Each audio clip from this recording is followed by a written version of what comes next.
Foundations of Amateur Radio.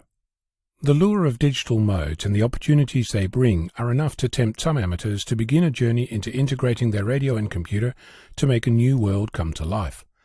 This isn't without pain or challenge, but the outcomes are so enticing that many embark on this adventure every day. As a person who has made this trip, it's heartwarming to see the joy writ large on the face of an amateur who makes their first FT8 contact on a homebrew wire dipole rigged together on a Sunday afternoon to take advantage of the latest opening on the 10-meter band.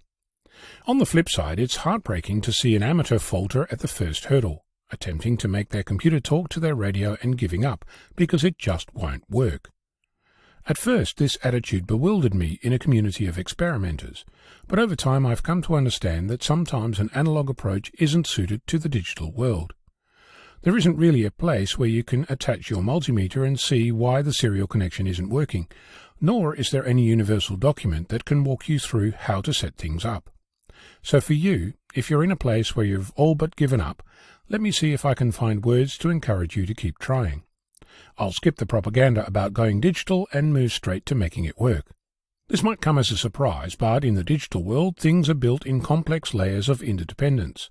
Said in another way, using an analogy, to turn on a light, you need to flick a switch, which depends on power to the switch, which depends on power from the fuse box, which depends on power from the street, which depends on power from the substation, and so on.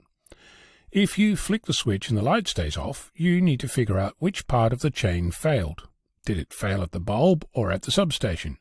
If the street is dark, do you need to check the fuse box or the bulb? That's not to say that either or even both can also be faulty, but there's no point in checking until the street has power. From a fault-finding perspective, the number of variables that you have control over in the case of a light bulb not switching on is strictly limited. You can control the bulb and the fuse, and in most cases that's about it. The rest of the chain is outside your direct control.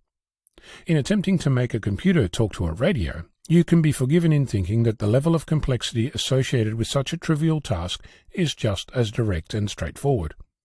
Unfortunately, you'd be wrong. It's not your fault. A popular slogan, plug and play, made people think that computers were easy to use and control. The truth is a far darker reality. One of the hidden sources of frustration in the digital world is the extreme level of complexity. In our quest to standardize and simplify, we have built a fragile Jenga tower of software that can collapse at any point. Most of the time this is completely invisible, but that doesn't cause it to be any less real. Computers are simple, but only if you control the environment. And when I say control, I mean take ownership of each change. Updating the operating system, installing a new application, adding a new peripheral, changing location. All these things, innocuous as they might seem, can fundamentally alter the behavior of your environment. As an example, consider the location of your device. Let's say that you change the location of your computer, either physically or via preference. All of a sudden, your Wi-Fi network stops working, the one that you used for years. Turns out that changing location changed the Wi-Fi driver to stop using a particular channel, not permitted in your new location. If you're curious, this happened to me last week. The point being that troubleshooting is about controlling change in that fragile environment. So when you're trying to figure out how to make your serial connection work, you need to stop fiddling with everything all at once and change one thing at a time. Discovering the layers of dependency makes this difficult at times, but not impossible. For example, a working serial connection requires that both ends are physically connected, speaking the same language at the same speed. That depends on the radio being correctly configured, but it also depends on the computer having the right drivers installed. It also depends on the software you're using being configured correctly to talk to the right serial device and the operating system giving your software permission to do so. It depends on the software using the right radio mode, and it depends on the radio being switched on. Now imagine the serial connection not working. Do you check the radio mode before you check if the radio is turned on? What about the physical connection? When you're troubleshooting, you cannot just look at the error message on the screen and follow that path.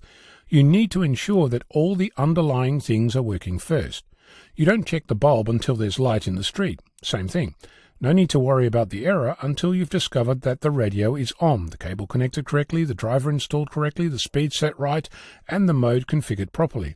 If and only if that's all correct, then look at the error. This becomes harder if it worked yesterday. What changed between then and now? Did your operating system do an update? Did your radio forget its settings? Did the cat jump on your desk and dislodge a cable overnight?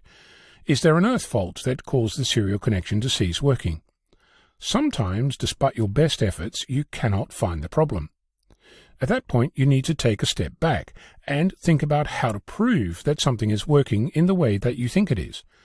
Multimeter to a light bulb to check continuity style. In the case of a serial connection, what can you use to test the link if your favorite tool doesn't work or stop working suddenly? I've said this before, but it bears repeating, since it's not obvious. Troubleshooting is all about discovering and controlling change. Pick one thing to test, prove that it's correct, then pick the next. Eventually, you'll come across a duh moment. Don't sweat it. We've all been there. Now do it again. What's your best troubleshooting moment? I'm Ono, Victor Kilo 6, Foxtrot Lima, Alpha Bravo.